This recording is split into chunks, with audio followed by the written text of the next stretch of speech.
हाल ही में केरल की communist party यानी उसके मंत्री शाजी चेरियन माता अमृतानंदमयी से मिलने गए और उनकी तस्वीरों को सोशल मीडिया पर खूब आलोचना और समर्थन मिल रहा है।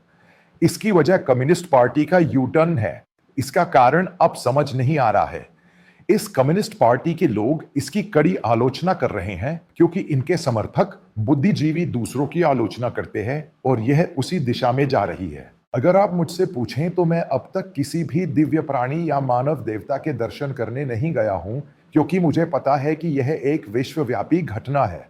आपको यह समझने की जरूरत है कि ये धोखेबाज दिव्य प्राणी और मानव देवता पूरे उत्तर भारत, तमिलनाडु और कर्नाटक में मौजूद है। हाल ही में शारदा एजुकेशन ट्रस्ट के सिलसिले में एक स्वामी को गिरफ्तार किया गया है और वह फरार है। लगभग 17 लड़कियों ने उसके खिलाफ शिकायत दर्ज कराई है क्योंकि वहां होली के सिलसिले में ज्योतिषी उन लड़कियों के शरीर पर ढेर सारे रंग फैलाता है और वहां की शिक्षिकाएं महिलाएं हैं। वे लड़कियों को यह सब करने के लिए कहती हैं। वे ज्योतिषी के पैर छूते हैं और उसके पैर चूमते हैं। असल में बकवास यही शब्द इस्तेमाल किया गया है। समझ लीजिए कि हम सब वैज्ञानिक सोच में जीते हैं, यानी क्या काला है और क्या सफेद। हमारे पास इसका एक कारण है। यह काला क्यों है यानी सफेद क्यों है? बीच में यह काला और सफेद नहीं है। एक और घटना है। एक ज्योतिषी आता है और वह हमें छूता है। उनके छूने के बाद रोग लगभग पूरी तरह से गायब हो जाते हैं। वह बदल गया। यह बदल गया। एक सुबह वह भगवान के रूप में आता है। वह पूछता है, भगवान का रूप क्या है? ये मूल रूप से भारत में अंधविश्वास है। इसीलिए भारत में होने वाले घोटाले जात दातल स्वामी और आसाराम बापू, राम रहीम, नित्यानंद जैसे ज्योतिषी करते हैं। आप कितने लोगों को लाते हैं? कर्नाटक में भी यौन उत्पीड़न की स्थिति थी। इस वोट बैंक का कारण यह है कि साजी चेरियन इसी वजह से वहां गए थे। इसमें कोई और कारण या दिव्यता नहीं है। माता अमृतानंदमयी का एक अस्पताल है। मैं भी उसके अस्पताल गया था, लेकिन घटना के बाद से मैं कभी उसके अस्पताल नहीं गया। वहां नर्सें हड़ताल पर थी और यह एक उचित मुद्दा था क्योंकि वे अपने वेतन में वृद्धि चाहते थे। वेतन बहुत कम था, खराब था। तभी वहां गुंडे आ गए और नर्सों और अस्पताल के कर्मचारियों को पीटना शुरू कर दिया। उस समय माता अमृतानंदमयी कुछ क्यों नहीं बोली? उसने ऐसा क्यों किया?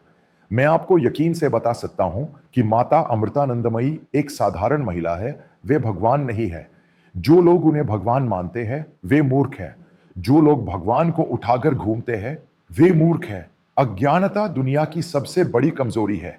किसी के चरणों में गिरने की जरूरत नहीं है।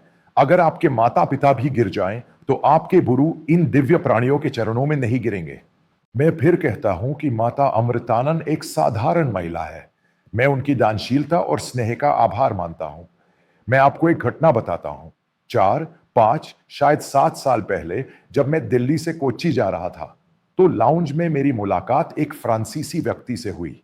उसके कुछ दोस्त थे। 7-8 लोग थे। वह शाम की उड़ान थी। मुझे लगता है कि वह एयर इंडिया की उड़ान थी जो किसी दूसरी उड़ान से आई थी। तो दूसरी उड़ान से आए सभी लोग एक साथ जुड़ गए और वे सभी एक बड़े समूह थे। यानी अमृतानंदमयी एक तस्वीर है। यह जन्मदिन समारोह जैसा था। उन सभी ने मुझसे बात की। मैं उन्हें जानने लगा। क्योंकि उड़ान में देरी हो गई थी इसलिए वे सभी बहुत मिलनसार हैं। मैंने माता अमृतानंद और उनके कार्यों आदि के बारे में उनसे एक भी बुरा शब्द नहीं कहा। उनके बारे में कुछ भी बुरा ना कहने का कारण यह है कि मैं किसी और के सामने थोड़ा दिखावा नहीं करना चाहता जो कहता है कि भारत में यह अंधविश्वास चल रहा है।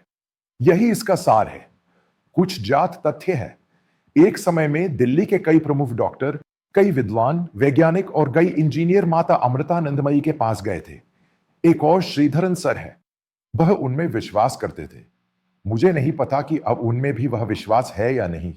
इसी तरह सर्वश्रेष्ठ पेशेवर भी उनमें विश्वास करते थे। एक समय में कई लोग चले गए। जो चला गया उसका क्या? मैंने उसका फर्जीवाड़ा देखा है और उसे बताया है कि डॉक्टर पुनीत एक वरिष्ठ डॉक्टर है जो कैंसर कीमोथेरेपी से जुड़े हैं। कई डॉक्टर और कई पेशेवर पूर्ण स्वयंसेवक के रूप में वहां जाते हैं। वे ही इस अस्पताल का निर्माण करते हैं। बाद में इनमें से कई लोग चले गए। पुराने दिनों जैसा कुछ नहीं है। बड़े लोग इसे आगे बढ़ा रहे हैं। क्या मतलब है? जब लोग बाहर निकलेंगे तो पकड़े जाएंगे। ये सब एक घोटाला और धोखाधड़ी है। इसलिए मेरे पास केवल एक उचित विश्वास है जिस पर मैं विश्वास करता हूं। मैं कुछ चीजों पर तब तक विश्वास नहीं करता जब तक मैं उन्हें देख न लूं। वहां यही हुआ। इसीलिए इसीलिए मैं आस्तिक हूं। मुझे मंदिर जाने में कोई दिक्कत नहीं है, मस्जिद जाने में कोई दिक्कत नहीं है, लेकिन मैं इंसान को भगवान नहीं मानता हूं। ये मेरी तार्किक मान्यताओं है, आस्था और तर्क का मामला है, क्योंकि कोई भी इंसान भगवान नहीं हो सकता। ये सब बस घोटाले के तहत होने वाली घटनाएं हैं। इसमें 1% भी सच्चाई नहीं है। जब इंसान अपनी चेतना का 1% भी खो देता है तो वह सब कुछ सह लेता है। सीपीएम पार्टी से एक अनुरोध है कि अच्छा होगा अगर पार्टी के एकेजी केंद्र के अंदर माता अमृतानंदमयी की एक तस्वीर लगाई जाए। उन्हें कार्ल मैक्स और एंगल्स के ईएमएस की तस्वीरों की जगह अपनी तस्वीरें लगानी चाहिए।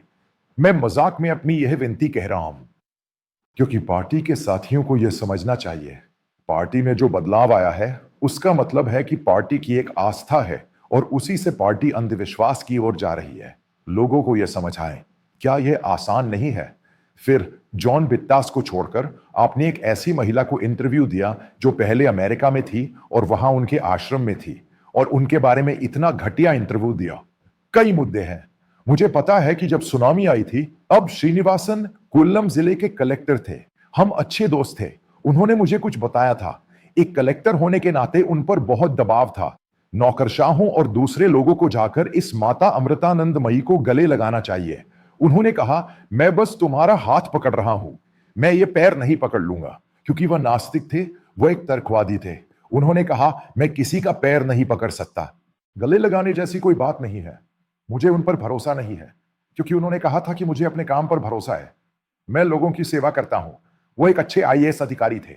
यानी जो व्यक्ति सीधे साधे, जागरूक और इसी तरह के अंधविश्वासों वाला होता है, वह मानव देवताओं में विश्वास नहीं करता। यही इसका मुख्य कारण है। अगर हम मानव देवता कहते हैं तो घोटालेबाज मूल रूप से वे हैं जिन्होंने भारत में सबसे ज्यादा घोटाले और भ्रष्टाचार किए हैं, और जिन लोगों ने इसी तरह के यौन उत्पीड़न किए हैं वे सभी मानव देवता हैं। हाथरस भगदड़ जैसे लोग, आपको याद होगा कि वहां 120 लोगों की हत्या उन लोगों ने की थी जो यह कहते हुए इकट्ठा हुए थे कि परमात्मा आ रहा है। मुझे इस बारे में और कुछ नहीं कहना है, सिवाय इसके कि आपके सभी आस्था कार्यक्रम जो वहां चल रहे हैं वे अंधविश्वास है। लेकिन फिर भी मैं कहता हूं कि यह अंधविश्वास है। आप अंधविश्वास के साथ एक राष्ट्र और समाज को आगे नहीं बढ़ा सकते। हम केवल वैज्ञानिक सोच के साथ आगे बढ़ सकते हैं। इसलिए भारत का विकास अक्सर इसी अंधविश्वास में फंस जाता है। मेरा दृढ़ विश्वास है कि भारत के आगे ना बढ़ने का कारण यह अंधविश्वास है।